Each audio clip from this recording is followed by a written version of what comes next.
It's your boy, once more, here to deliver another part of What If Itachi was in Mushoku Tensei. I was considering not uploading this today because I wanted to think about certain ideas, but figured why not? Might as well. Can't hurt. And,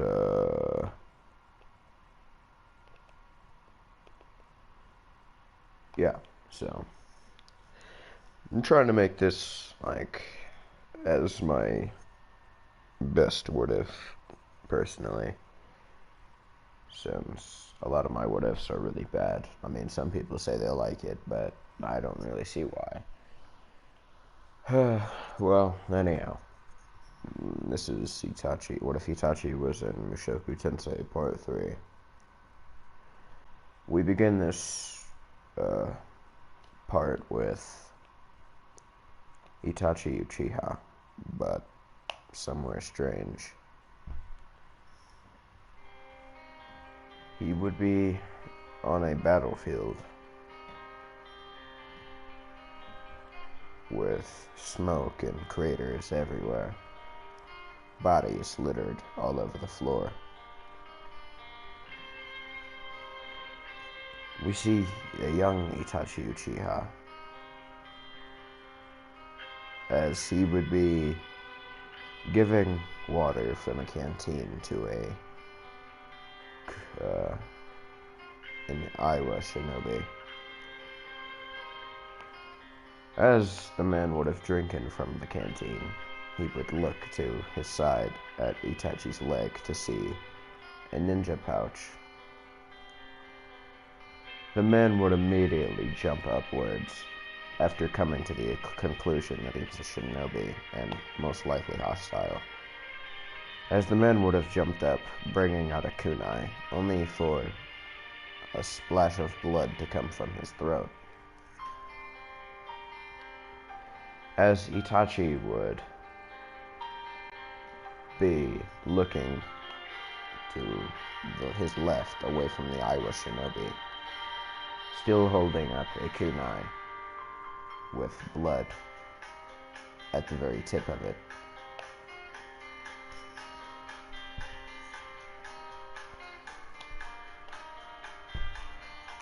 As Itachi would look to his left to see a brown-haired man walking towards him, wearing a green vest and a black or dark blue shirt and dark blue pants, with a symbol on a cloth hanging from his pants with a symbol of the Uchiha clan. This man's name would be Fugaku Uchiha, father of Itachi Uchiha. Itachi would look at his father and say, "Father, why did this man try to kill me?" Fugaku would just look at his son and say, "Because that is war. This is what we do."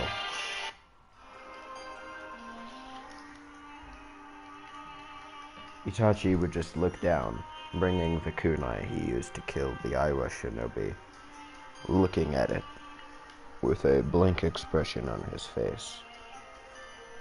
We now jump to a different location. We see a young Itachi as he would be standing over a cliff.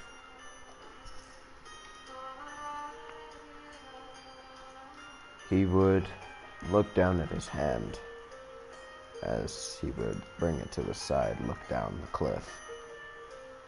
As he would begin to walk, he would then jump off of the cliff, falling backwards as he would be facing upwards towards the sky as he fell.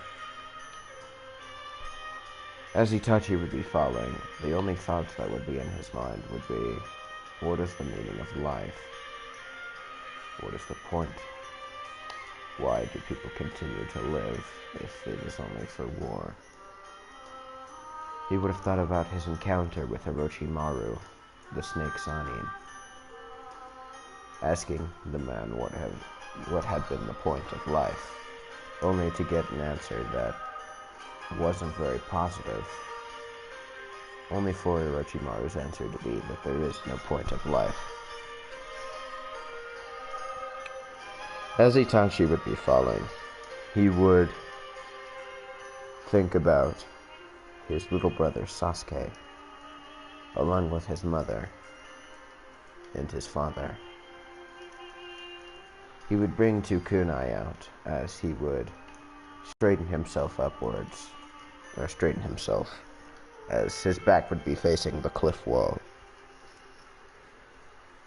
He would then proceed to stab two kunai into the wall, causing rocks to fall off and embed themselves into the wall. The kunai would embed themselves into the wall. Itachi would manage to stop himself as he would land, only to find himself surrounded by a murder of crows. As Itachi would just be looking at them, scene change. As we see Itachi Uchiha, current Itachi Uchiha, or Itachi Grey Rat, as he would be standing in front of a man. This man would have white hair and yellow eyes.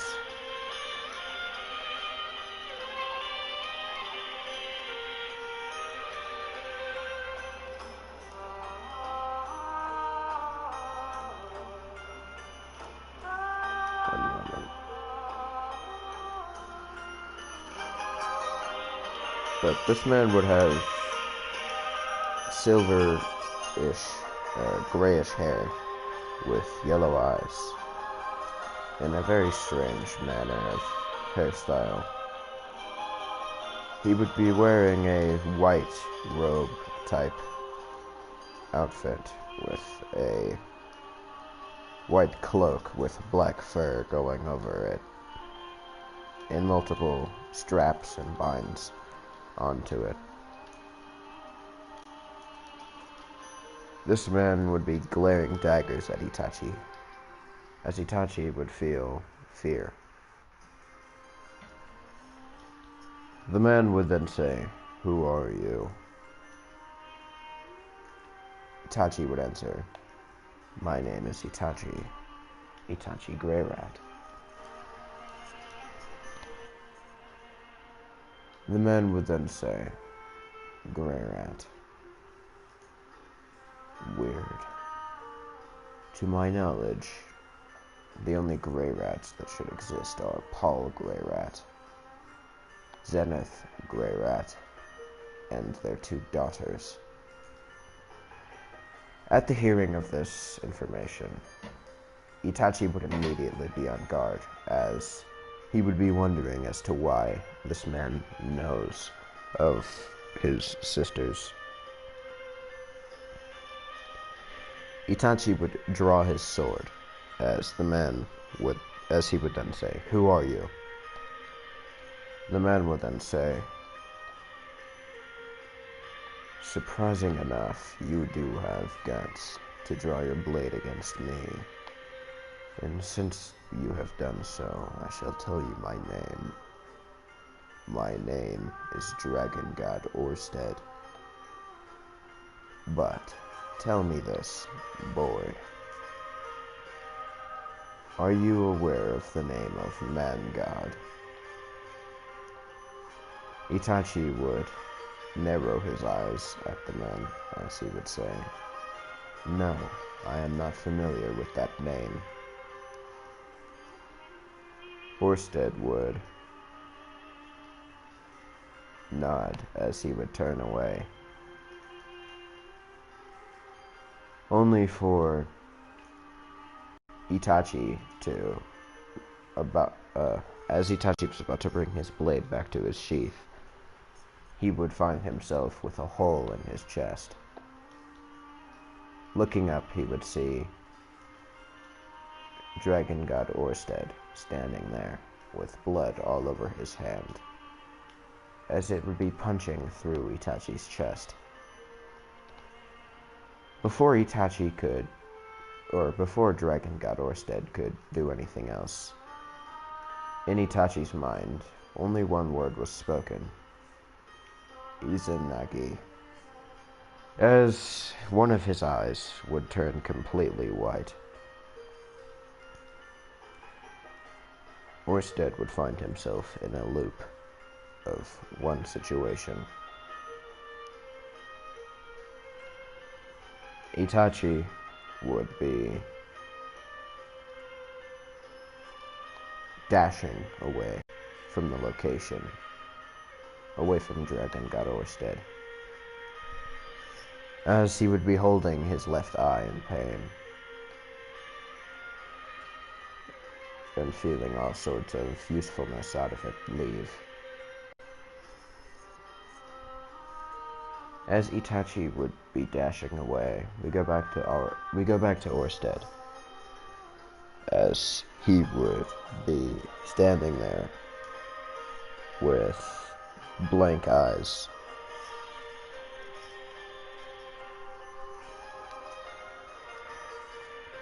He would then look down at his hands to see that it was completely clean.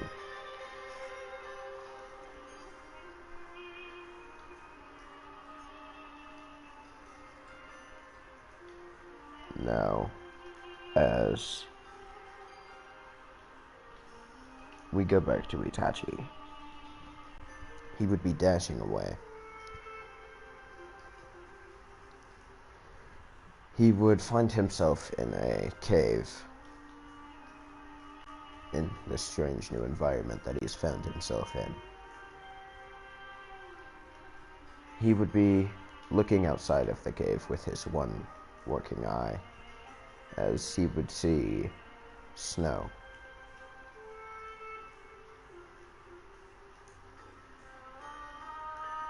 As well as a large red dragon flying upwards towards the sky.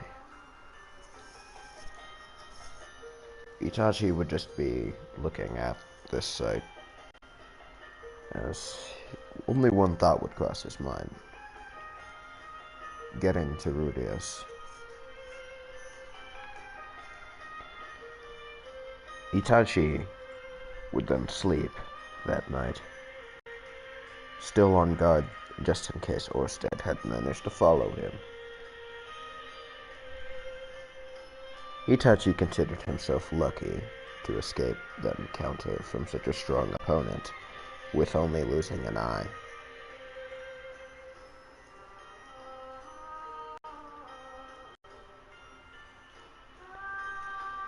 We now time skip 3 months later.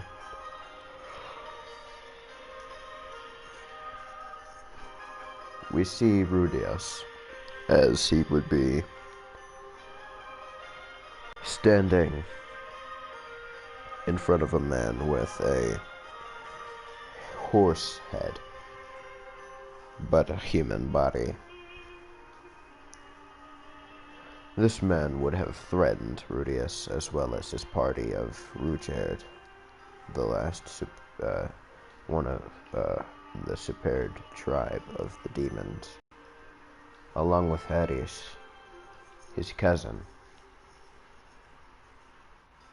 They would have made a party of adventurers after finding themselves in the demon continent. Well, this only really applying towards Eris and Rudeus.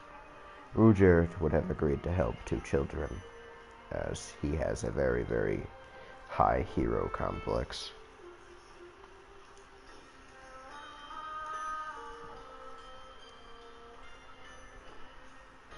As the man would have been threatening to tell the Adventurers Guild that they were doing higher ranked missions for trading lower ranked missions with higher ranked adventurers, if that makes sense. Well, As Rudius would glance at Eris, who had a fearful look on her face, he would smile at her, as she would still look worried. Rudius would look at Rudius and see his staff under the cloth would be glowing, as he could feel the temperature and the atmosphere of the entire town would be changing as the sky would begin to darken. Rudyard would then splash water upon his head, revealing his bright green hair that he had dyed blue as to keep disguise.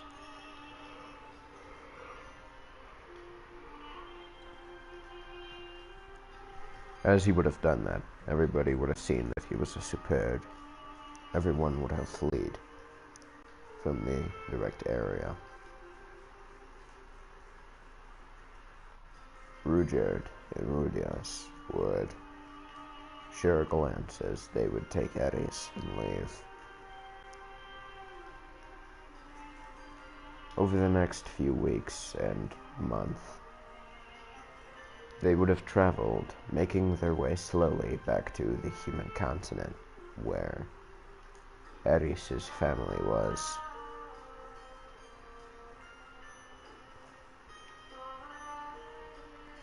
Now, as they'd be making their way, they would have come across quite a few things. These things being smugglers and a tribe of beast people in a large forest.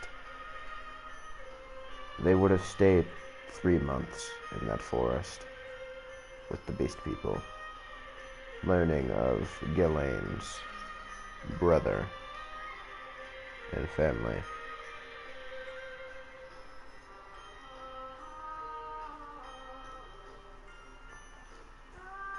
We now see Rudius as he would be standing in front of his father, who doesn't look very well. He would have large bags and dark circles around his eyes. His hair would be a bit more ragged. He would have a small stubble, but still large enough to make him look rugged, if you will. He would have a woman behind him, dressed in a very skimpy attire, and some other people. Paul would be looking at Rudius rather coldly, as if he was looking at nothing more than an unknown. Paul would then say, Rudy,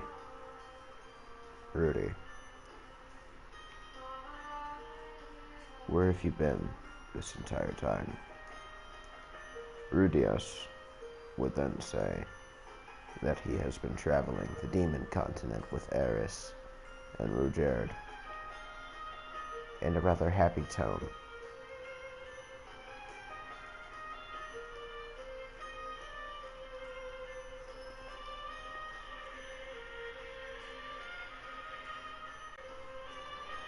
Paul would then say, so, while I've been out here, working my ass off, you're telling me that you've been having a goddamn adventure.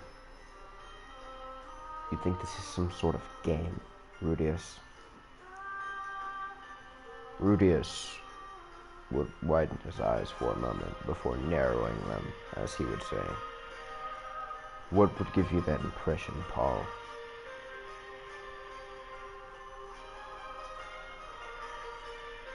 Paul would narrow his eyes at Rudius, as he would say, I'm saying is that you've been out here having all sorts of fun with your little girlfriend and some sort of demon,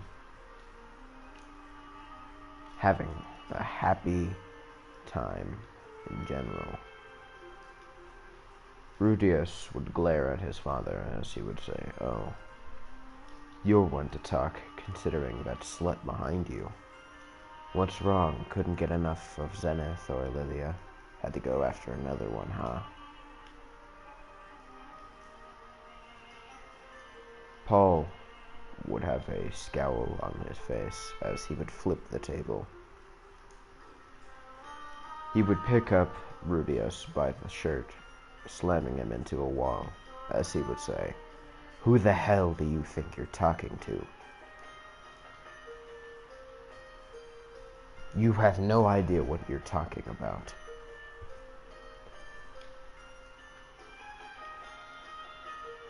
As Rudius would then say, "Oh, I don't know what I'm talking about." "Then what about that kidnapping you guys were up to?" Paul would tighten his grip on Rudius's shirt as he would throw him to the ground.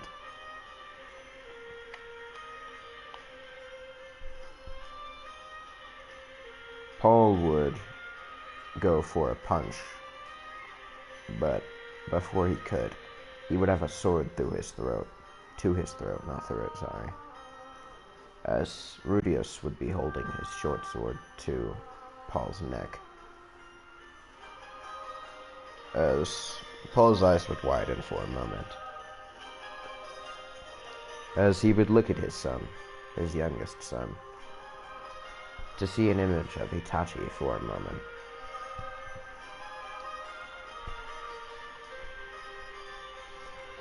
Paul would stumble back, hitting the floor and leaning against the wall.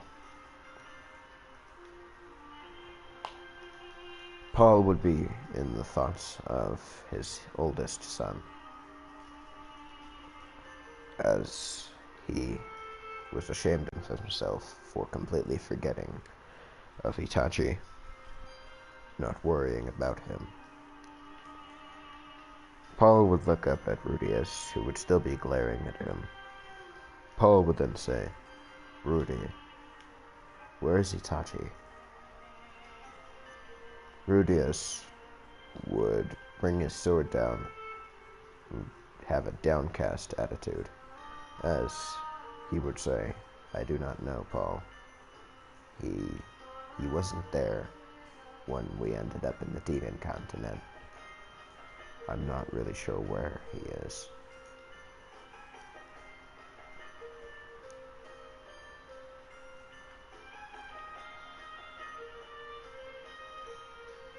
Rudius would look back up, glaring at Paul, as he would say, "I'm going to get Eris home, and that's all that matters." Paul would then say, "What about your mother and all of the people in our village?" Rudius's eyes would widen as he would say, "Sophiette's missing?" Paul would scowl as he would say, "You're really worried about one person over all of the people in the village. I did not raise you this way." Rudius would look shocked as Paul would then say, "Your mother's missing, Aisha's missing, Lilia is missing." Well, not Aisha, but one moment. I need to remember the daughter's name now. This is really bad.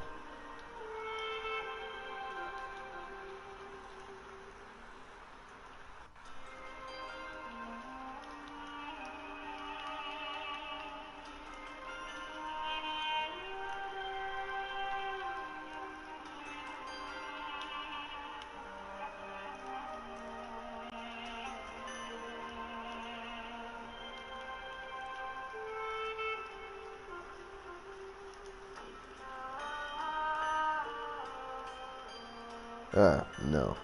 Aisha, no, that's the name.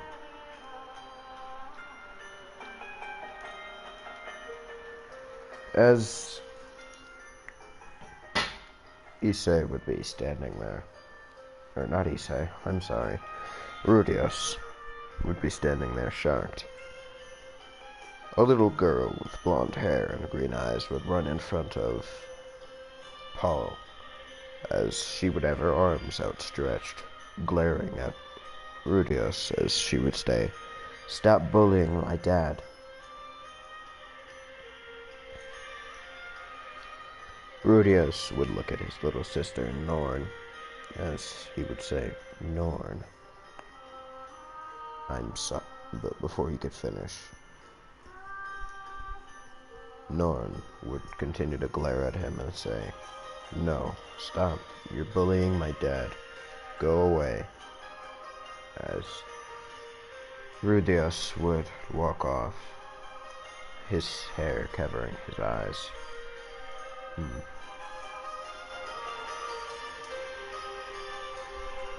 I appreciate the feedback, Zero. Well, anyhow, we now cut to a different location.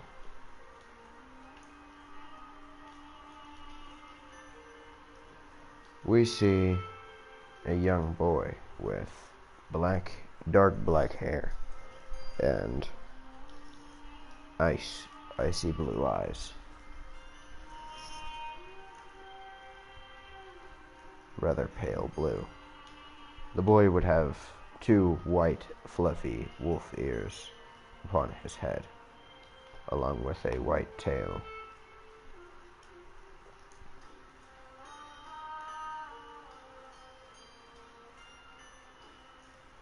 As this boy would be watching, he would see in front of him a burning home.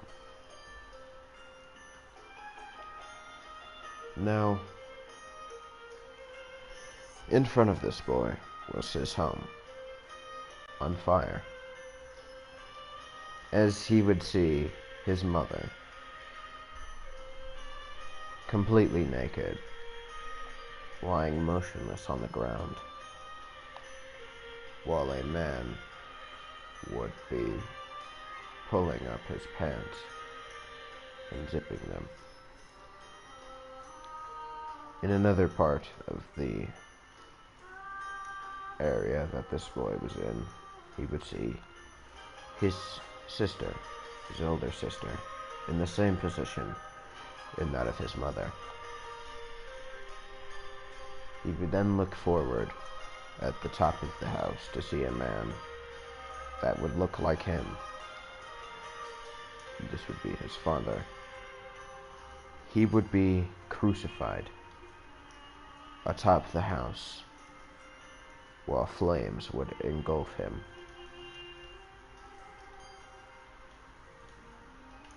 The little boy would just be sitting there on his knees, tears coming from his eyes, as his eyes would be dull, empty,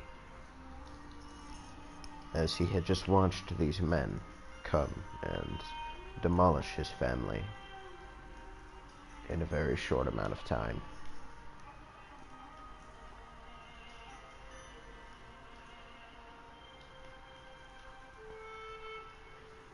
As a man would be walking towards him, the man would be scarred and have black hair.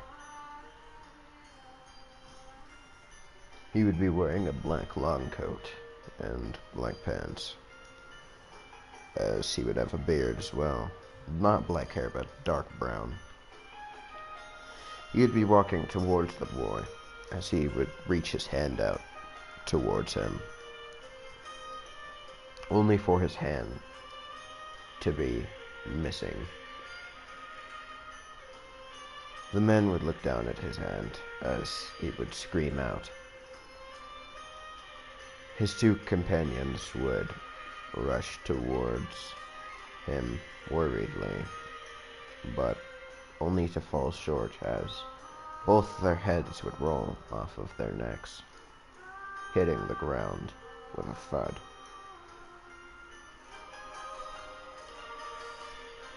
A cloaked figure would then arrive in front of the boy, holding a sword in a rather samurai-like fashion.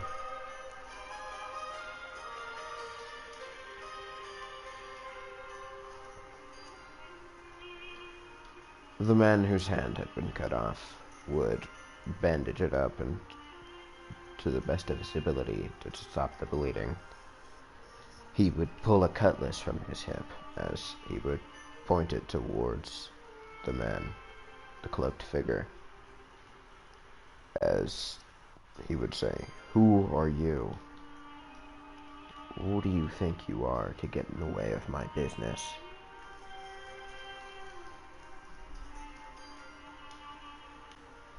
As the cloaked figure wouldn't say anything, only draw his blade even further outwards.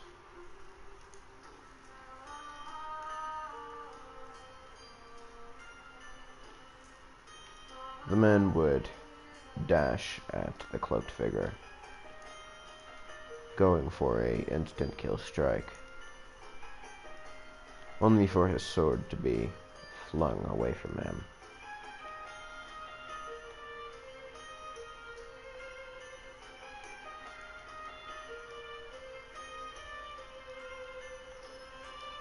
Now, as this would have occurred,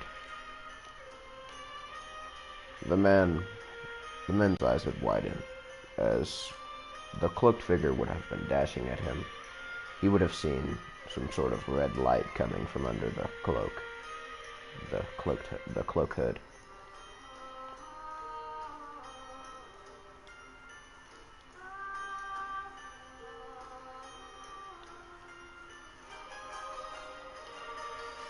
As that would be the last thing he saw before his throat would be cut instantly.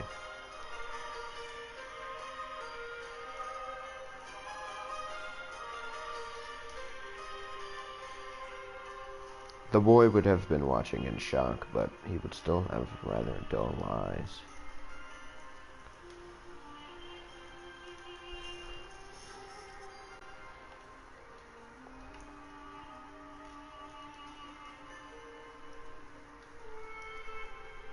The cloaked figure would walk towards the boy as he would kneel down. He would bring his hand out, only for it to not be shaken. Rustling could be heard as the man would reveal his face from under the cloak, to reveal a blonde-haired boy, well, man. He would have one green eye, and his other eye would be closed.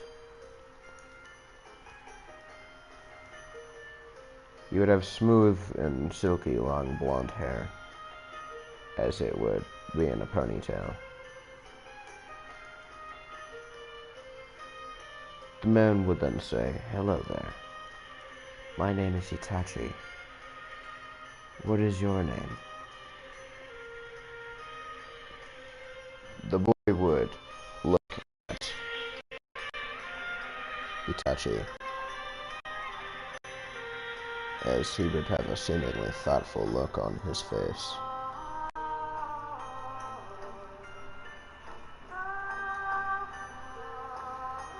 The man would be patiently waiting.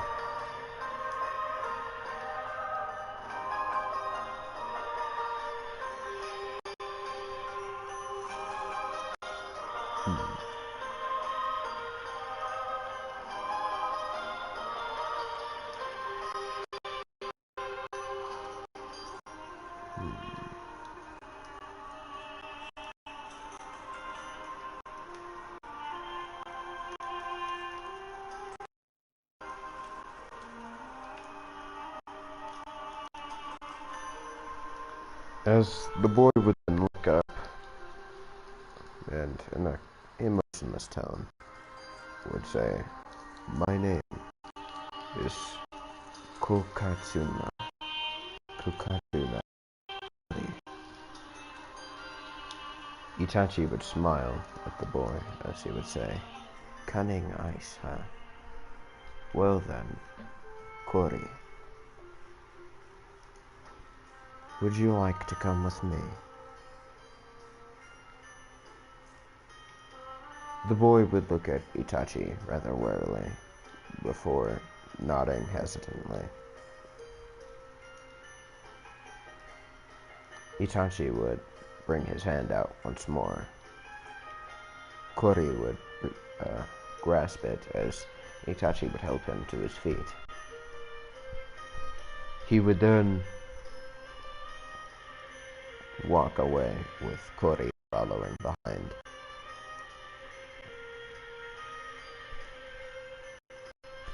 Now, time skip about a year. Eris would turn 15 in a few months.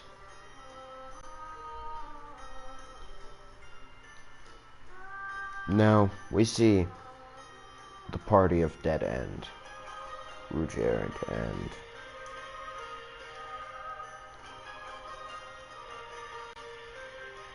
sorry, I zoned out once more.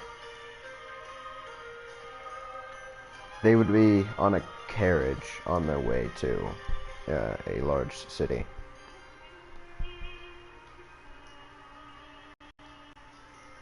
As they would be making their way there,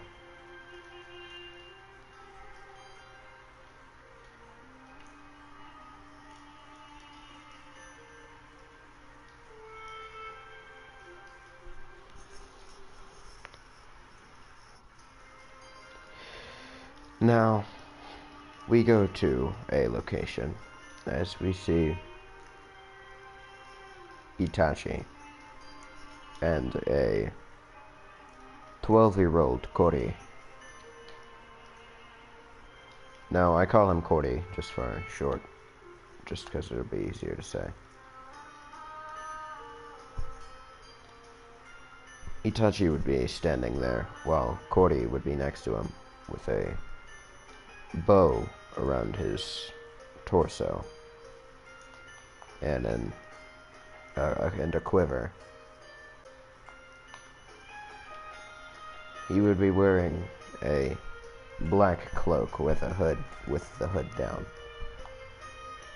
and leather armor similar like that of Itachi's.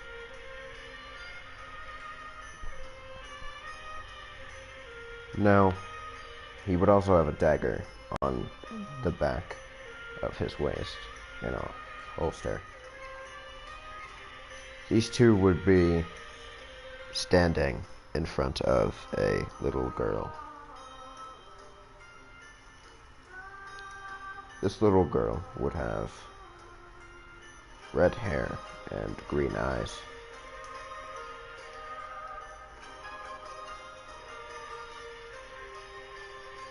She would be wearing a maid's uniform as Itachi would be kneeling in front of her.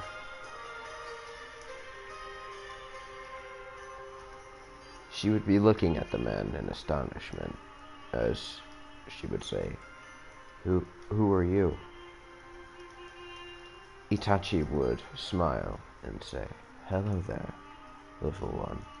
My name is Itachi. Itachi Grey Rat." As Aisha's eyes would widen.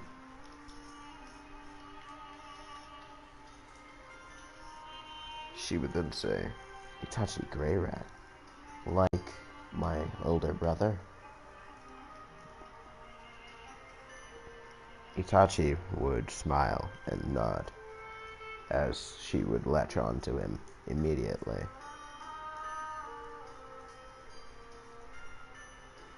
She would have tears in her eyes as she would be wailing, completely happy to see family, even though she hasn't met him before. Itachi would look at Kori as he would say, Kori, let us go. We will get a room. And then we will figure out the situation with her. Kori would nod and would then say, Itachi, Master Itachi, if you don't mind my asking, who is that little girl? Itachi would smile at Kori and say, this is my younger sister, Aisha. I suppose you could call her the bastard child of my father, but she is no more or less family than anyone else. Than you, even. You are family, Kori. Kori would smile as he would nod, as they would then walk away, finding a room.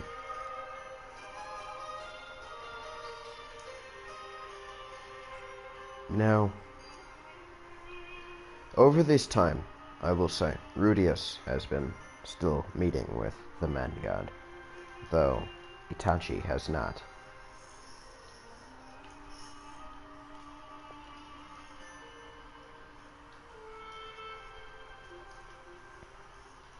Now, Itachi would be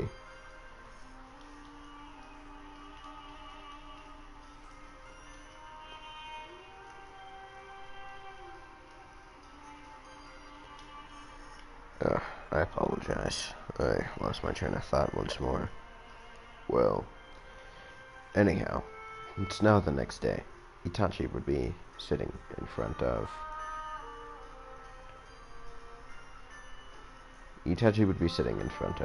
his younger sister as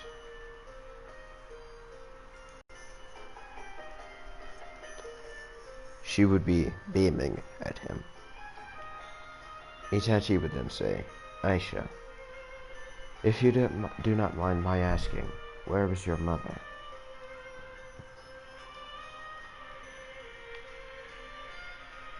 Aisha would frown as she would say, that mean prince took her. Itachi would nod as he would say, well, we can't have that now, can we, Aisha?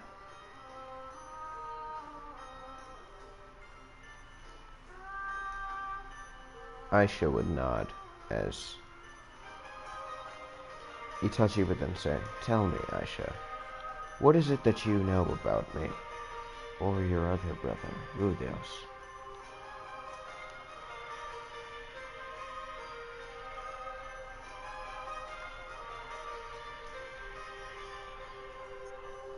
She would then say, well, Mother told me that you were very kind, and that you were a very skilled person, even better than Father. Itachi would smile at that. He would then say, what about Rudius?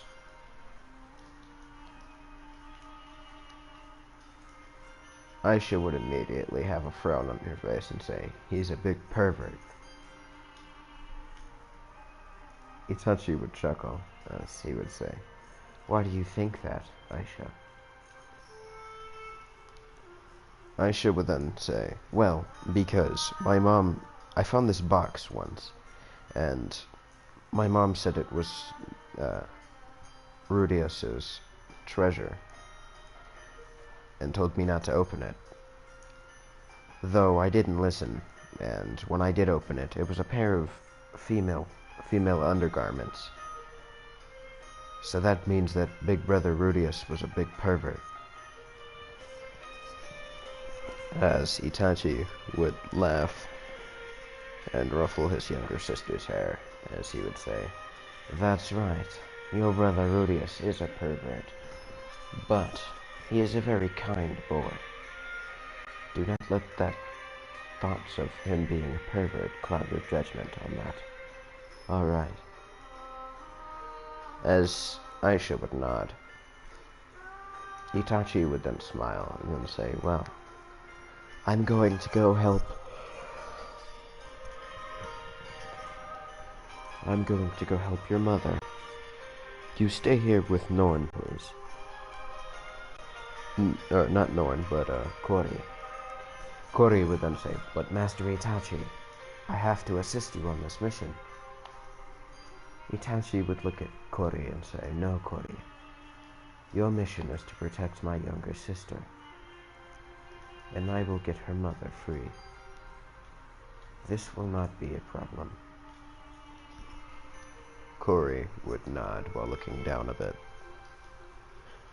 Hours later, we see the prince, as he would be standing. Now, the prince, his appearance, he's chubby, and he has an ugly-ass bowl cut.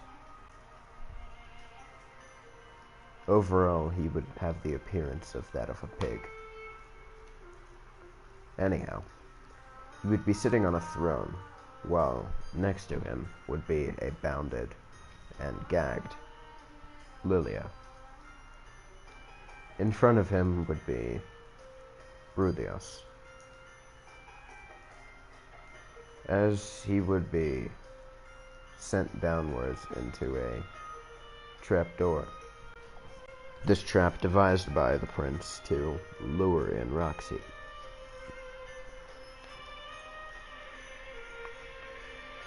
Rudius would just be sitting down in his cage, if you will, not really knowing what to do, since his magic was nullified. All of a sudden, he would hear a thud outside the door that his cell was in. He would then hear footsteps coming down the stairs. A cloaked figure would be in front of him, as Rudius would say, "Who are you?" On edge, of course. The cloaked figure would remove the hood, revealing Itachi, as Itachi would then say, "Hello there, my foolish little brother." As Rudios would have his eyes widened like that of a saucer. He would then begin to tear up slightly as he would stutter out his elder brother's name. Itachi would then say, "I am here to help and free Aisha and Lilia." Rudios would then say, "You know where Aisha is? I've only been able to find Lilia." Itachi would nod and say, "Aisha is with me. She is safe, do not worry. But now we must get Lilia free and remove this prince to keep this kingdom stable. Though we will not be allowed into this kingdom anymore afterwards." Rudios would nod, as Itachi would run through hand signs, as he would I didn't think about this much. Never mind. Forget that thought. Anyhow, Itachi would then vanish, as Rudios would be a bit confused, but minutes later, we would see Itachi return with the young prince, as he would have him by his throat. Itachi would have his one eye glaring at the prince, as he would say, "Release this barrier, and I will not kill you." How does that sound? The prince struggled and say, "Never. Not until Roxy comes." Itachi would then squeeze his throat, as he would then say, "Well, I wonder, will it go away if I kill you?"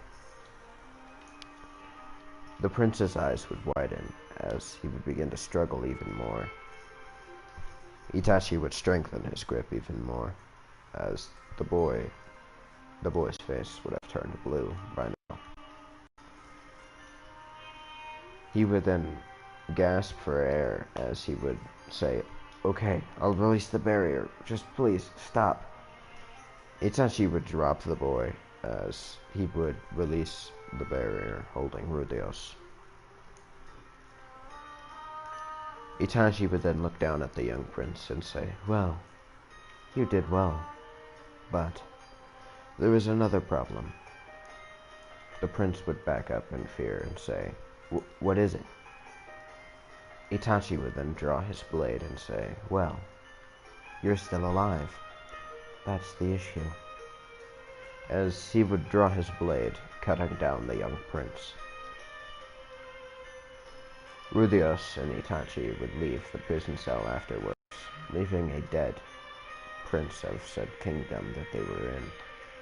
I don't remember the name now at the moment, and I kinda don't care. Well, anyhow, Itachi and Rudios would make their way to the area where they held prisoners. Rudios would enter as he would free all of the prisoners, while Itachi would wait outside with his sword drawn, prepared for anything. As all the prisoners would exit, Aisha would have hugged Rudios, as she would be ecstatic to know that he's alive and well. As Aisha, or not Aisha, but Lilia would exit the barrack that they were being held into, she would turn and see the long blonde-haired man with one eye open, holding a sword, as she would gasp and say, "Master Itachi?" Itachi would look over and say, "Oh, Lilia. How are you?" She would take in all of Itachi's features, as a slight blush would appear on her face, but it wouldn't have been noticed. She would dash over towards Itachi, bringing him into a hug, Itachi returning the favor.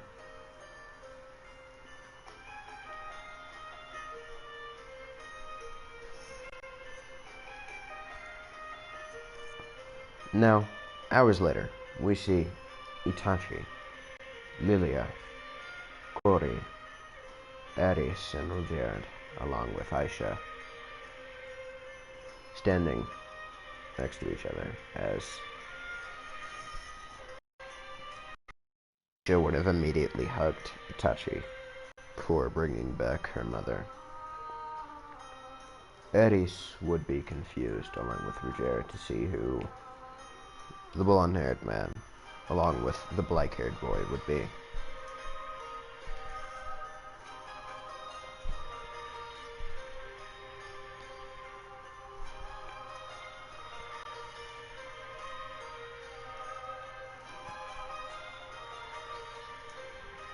Now, as Aisha and Lilia would depart, we would see Itachi with Rudios and his party. Kori would be standing beside Itachi, as Aris would then say, "Who is that Rudios?" Rudios would say, "That's Itachi." Aris's eyes would widen as she would look at Itachi, and then smile as she would say, "You're okay, Itachi ni." As Itachi is pretty much Aris's older brother, while they were training and whatnot, though I did not feel the need to address that detail. There's hella plot holes in this entire what if, but you know, that's not very important, because you're still gonna watch it regardless. Well, anyhow. Rudyard would then say, "Ah, Itachi. Rudios has told me about you, that you are a warrior. I do wish to test my strength against you, if you do not mind." Itachi would smile at Rudyard and say, maybe another time, Rudyard-san. But I do not have the time now. Eris would then say, who is he? Pointing towards Kori. Itachi would place his hand on Kori's head, as he would say, this is my friend, Kori. He has been traveling with me for a year now. As Eris would see the ears and the hair, as she would immediately squeal, dashing towards Kori, enveloping him into a hug, yelling out, Kawaii, practically suffocating Kori. Everybody would chuckle at this. Everyone would chuckle at this situation, as Kori would be blushing madly. Now, this is where I'll be leaving this part of What If Itachi Was in Mushoku Tensei at. I've got things to do, so, yeah. I'll see you all next time, though, and I do hope you enjoyed.